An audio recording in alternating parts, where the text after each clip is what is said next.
Lieutenant colonel অবসরপ্রাপ্ত শরীফুল হক ডালিম রচিত স্বৈরাচারী আওয়ামী সরকার কর্তৃক নিষিদ্ধ ও ইতিহাসের অজানা অধ্যায়, যা দেখেছি, যা বুঝেছি, যা করেছি থেকে আজ পাঠ করছি ৫৩তম পর্ব। বাড়িটা নিশ্চয়ই গোয়েন্দা বিভাগের সরকারি একটি সেফ হাউস। সিমসাম করে গোছানো, বাইরে সুন্দর লন ও গার্ডেন। দেয়ালের জন্য বাইরে থেকে কিছুই বোঝা যায় না। গেটের সামনেই গার্ডরুম, ৬-৭ জন লোক সেখানে, সবাই সিভিল পোশাকে। আর্মির লোকজনের চুলের ছাড় থেকে আন্দাজ করেছিলাম পুরো বাড়িটা সেন্ট্রালি এয়ার কন্ডিশন। ব্রিগেডিয়ার নারাসু দেখতে বাঙালিদের মতো হলেও আসলে ছিলেন ইউপির লোক।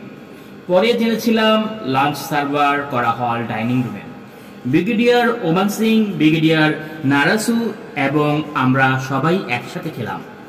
খাওয়া শেষে কফির পাট চুকে যাওয়ার পর জেনারেল ওমান সিং বললেন, "Shall be of now brain. Narayan shall take come of you. You all are tired. Please take a good rest. We shall get down to business tomorrow." চলে গেলেন জেনারেল ওমান সিং। ব্রিগেডিয়ার নাসারু আমাদের প্রত্যেকের কামরায় দেখিয়ে দিলেন। আমরা ঘরে ঢুকে দেখি আমাদের হ্যাভার্স একটা ইতিমধ্যেই কেউ রেখে গেছে। টেবিলের উপর হোটেলের লন্ড্রিতে ধুতে দেওয়া কাপড়ের প্যাকেটে যে ব্রিগেডিয়ার আমাদের কাছ থেকে বিদায় নিয়ে তার নিজের কামরায় চলে গেলেন। আমরা একত্রিত হয়ে বসলাম। আগামীকাল থেকে জিজ্ঞাসাবাদ শুরু হবে সেই ইঙ্গিত দিয়ে গেলেন জেনারেল ওমান।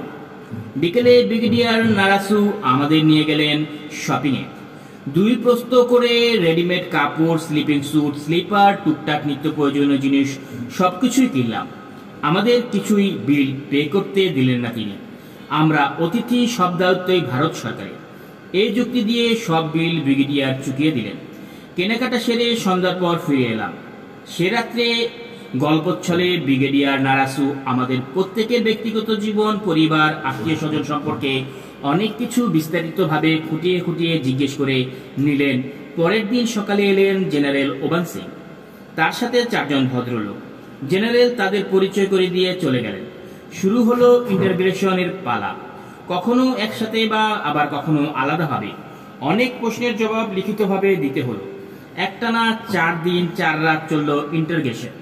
প্রত্যেকের ব্যক্তিগত জীবন, পারিবারিক জীবন, বন্ধু বান্ধব, আত্মীয় স্বজন সম্পর্কে বিস্তারিত খবরাদি, পাকিস্তান সামরিক বাহিনীর organisation, development, tricks and strategy থেকে শুরু করে defence instruction, lens of communication, training, lifestyle, border security, government foreign policy, politics, সদ্য বানানো কারাকোরাম হাইওয়ে, কোনো কিছুই বাদ পড়ল না।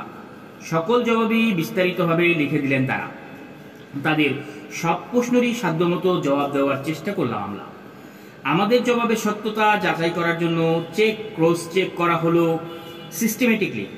আমাদের কাছ থেকেই অনেক মূল্যবান ও গোপন তথ্যই তারা জানতে পারে। ইতিমধ্যে আমরা ব্রিগেডিয়ার নারাসুকে জিজ্ঞেস করেছিলাম মুজিবনগর সরকারের সাথে আমাদের বিষয়ে ভারত সরকার কোনো যোগাযোগ করেছে কিনা। জবাবে ব্রিগেডিয়ার জানিয়ে দিলেন যোগাযোগ করা হয়েছে।